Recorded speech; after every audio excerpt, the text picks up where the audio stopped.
الأنبا أنطونيوس من الأشياء الجميلة فيه أن قلبه كان متفتح لكلمة ربنا.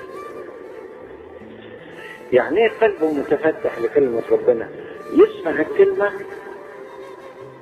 يقتنع، يدخلها جوه قلبه، يخبيها جوه قلبه، ينفذ. دخل الكنيسة سمع إن أردت أن تكون كاملا اذهب بيع كل مالك وأعطيه الفقراء وتعالى اتبعني. الكلمة دي سمعها شاب غني قبل كده من فم المسيح نفسه ومضى حزينا